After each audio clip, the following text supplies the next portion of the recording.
Hello, dear friends.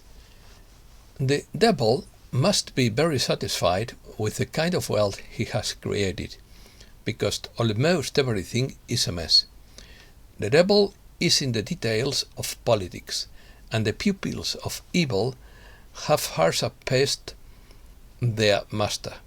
That is why I ask every day for direct divine intervention, while continuing to fulfill my mission. Everyone must do his or her job without excluding invisible help. Opinion piece. The elders speak. Global failure. Chaos instead of order. War instead of peace. All in the style of Caligula. Ruin instead of prosperity. The elders want the G20. Nelson Mandela created this group. Criticizing the failure of leadership. Advocate for a multilateral world. Failed political and economic management. They say it will worsen the global crisis. Spain is a permanent guest of the G20. Erosion of the rule of law on the rise. Spain's hunger queues are spreading, creating a problem to offer a solution. 95 million people in extreme poverty. Price protests in more than 90 countries. No one is prepared for what is coming soon. G20 Summit in Bali on 15-16 November. Indonesia chairs this meeting to overcome the crisis. We are in a critical point in humankind's civilization. Xi Jinping and Putin to attend major global meeting. Charlie Watt reports on a meeting of the quantum team. Money security would be the most important concern. Let's start. The so-called elders are challenging the G20 leaders to do their job, to overcome their differences and find consensus on the leadership needed to address the interconnected crisis facing humankind. The G20 summit in Bali will be the 17th meeting of the G20. It will take place on 15th-16 November in 2022 in Bali. It will be the first G20 summit to be held in Indonesia, which will assume the G20 presidency in 2022. Xi Jinping and Putin will attend this meeting. The so-called elders are independent leaders who use their collective appearance and influence for peace, justice, and humankind's rights around the world. The group was founded by Nelson Mandela in 2007. The elders are Ban Ki-moon, Vice President, Gro Harlem Brundtland, Tsa Kiang-jin Elberdorf, Zeid Raad Al-Hussein, Hina Gilani, Ellen Johnson Sirleaf, Ricardo Lagos, Graça Machel, Vice President, Juan Manuel Santos, Mary Robinson, President, and Ernesto Zedillo. Marty Atisari, Ela Bat, Lakhdar Brahimi, Fernando Enrique Cardoso, and Jimmy Carter are emeritus elders. Desmond Tutu and Kofi Annan were founding members of the elders and served as presidents from 2007-2013 and 2013 and 2018 respectively. The G20 is a strategic multilateral platform connecting the world's major development and emerging economies. The G20 has a strategic role to play in securing future economic growth and global prosperity. Together, G20 members account for more than 80% of global GDP, 75% of international trade, and 60% of the world's population. The G20, or Group of 20, is an international forum of governments and central bank presidents, which aims to discuss policies related to the promotion of international financial stability, being the main space for political and economic deliberation in the world. Created in 1999, it is made up of 20 industrialized and emerging countries from all continents: Argentina, Australia, Brazil, Canada, China, France, Germany, India, Indonesia, Italy, Japan, Mexico, Russia, Saudi Arabia, South Korea, permanent guest, South Africa, Spain, permanent guest, Turkey, the UK, the US, India, Indonesia, Italy, Mexico, Russia, Saudi Arabia. It's a repetition. Together, the political entities represented in the G20 account for 66% of the world's population and 85% of the world's gross world product. According to Indonesia, as the global crisis continues to affect all sectors of life, the future of our shared prosperity depends on our collective ability to create an inclusive and sustainable basis for growth. Recognizing the importance of collective action and inclusive collaboration between major developed countries and emerging economies around the world has always been the central objective of the G20. Petition of the Elders. Elders Statement on Wednesday, 19th October 2022 by Kathleen Mary Willis. The Elders call on the G20 to build on the group's original purpose of bringing countries together to address the serious economic difficulties arising from the lack of international policy coordination. They urge leaders to reaffirm and implement the principles of constructive dialogue, accountability, and partnership at their next Leaders Summit in Indonesia. The evidence of the G20's failure so far to deliver on its mission can be seen around the world. Up to 95 million additional people face extreme poverty as a result of the crisis, the war in Ukraine, and rising inflation. The food and energy prices and protests that have taken place in over 90 countries in the past year are both a symptom of failed political and economic management and a catalyst for further disruption of global stability. The Elders believe that the world's largest economies must work together, not against each other, to bring their financial and political power to bear on the shared problems of humankind. For the G20, this means first and foremost agreement on coordinated action to avoid severe inflation and a global recession. It also means agreement on financing a just transition to clean energy, financing global infrastructure to cope with the devastation caused by the crisis and prepare for future problems, and substantive investments in communities suffering from extreme poverty and food insecurity around the world. The Elders' challenge to the G20 comes as most multilateral systems struggle to demonstrate their effectiveness. This is because governments are failing to cooperate in good faith, to deliver on their commitments, and to meet their obligations under the international treaties they themselves have signed.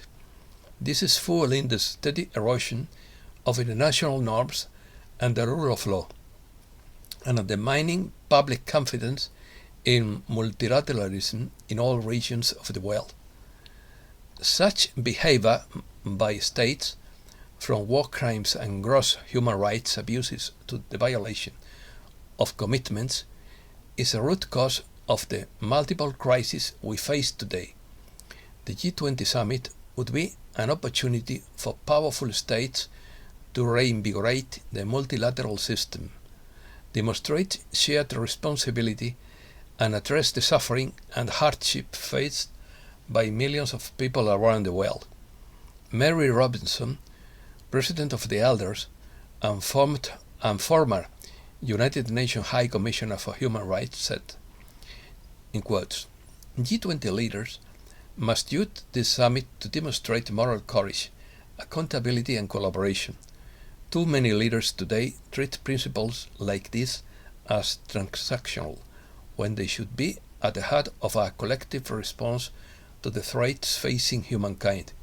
These existential threats are exacerbated by states systematically and deliberately failing to meet their obligations under international law. Moral principles and a people-centered approach must determine our action, not narrow interests. Reset news. Liquidity for the global financial reset is believed to have started on Thursday, 20th October, with the completion of Dubai 1 and Dubai 2 financing, but we have no proof of this. Gold ends higher, shaking off initial losses that took prices to a 2.5-year low. Charlie Watt, head of the Redemption Committee, opined that in quotes, the quantum team met recently and the thoughts that came out of that meeting were that we have all been waiting for liquidity for a long time, but what they don't want to do is release money that could be used by political parties to rig elections.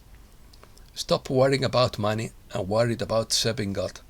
Money will come from where you least expect it. Security has been a major concern, says Mark Sira.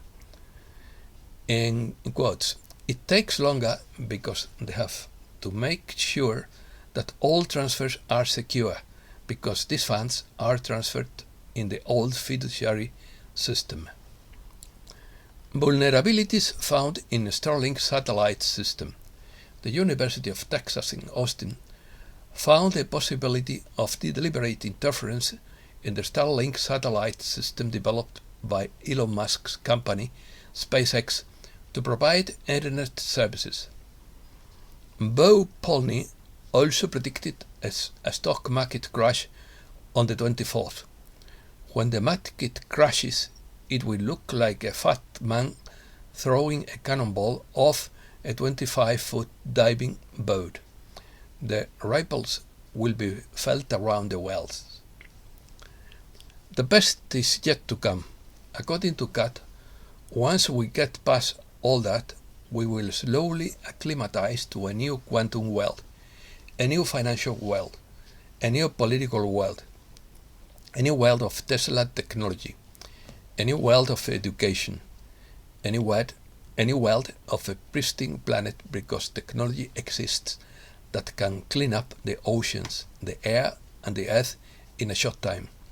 In other words, a beautiful, happy world. Spain. The cures of hunger are spreading in Spain in the face of economic crisis. To cope with the shortage, a growing number of Spaniards and emigrants, especially from Latin America, depend on basic necessities to survive.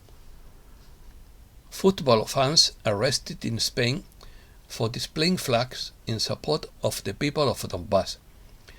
They face a fine of almost $10,000 and are under police investigation. Andalusia, Catalonia, and Madrid account for 54% of mortgages signed this year. Spanish judges see it as a national emergency to solve the collapse of the judiciary. There are the main novelties of the law of democratic memory. The main novelties of the law of democratic memory that comes into force in Spain.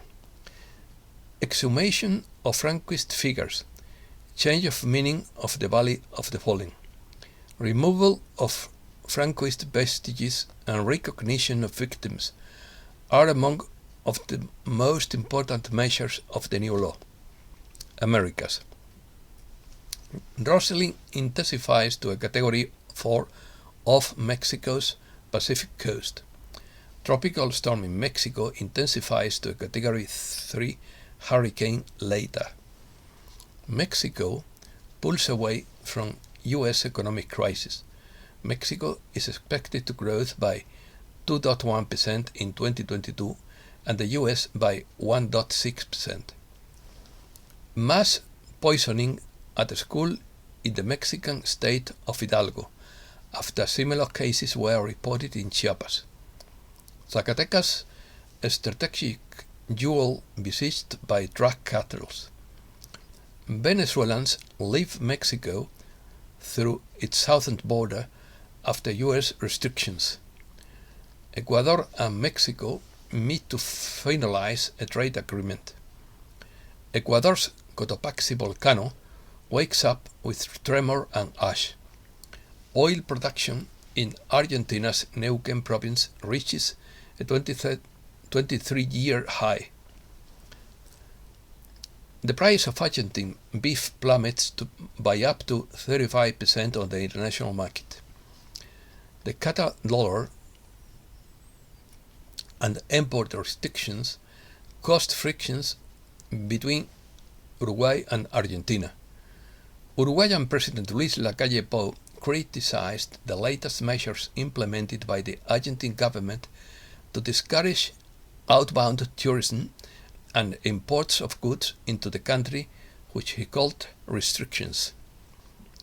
The cause of the death of 30 whales found in the south of Argentina has been discovered: red tide. The new constituent process in Chile is moving forward. The political parties with parliamentary representation have held several meetings to reach an agreement to enable the new process. The CIA conspired to prevent the Chilean poet Pablo Neruda from winning the Nobel Prize. Paraguay is the only country in South America whose economy will have shrunk by minus 0.3% by the end of 2022. The opposite figure is Venezuela, which expects to close the year with 12% growth. Bolivia leaves gas behind and generates half of its electricity from renewable energies. The dollar breaks the 4,800 peso barrier in Colombia and is approaching 5,000 pesos. Colombia breaks its own record for coca cultivation, according to a new United Nations report. Nicaragua extends fuel price freeze deadline. Protests in Haiti against possible foreign military intervention. In quotes, "We don't need Canada, France and the US," say protesters. A Cuban pilot leaves the island in a Soviet plane and lands in Florida. Peru's central bank is close to the limit on interest rate hikes. Peru succeeds in repatriating 3 pre-Hispanic mummies from the Vatican. Brazil reaches a record 4 million barrels of oil per day. The outsiders seek their place in politics. Disenchantment with the political class has led to the emergence in Latin America of leaderships that reject traditional parties and even politics itself as a weapon to win over an electorate. Where voters do not feel represented by their rulers or by the political system, the so-called outsiders, which can be translated as strangers, come into play. And that's all for today. Thanks a lot, dear friends.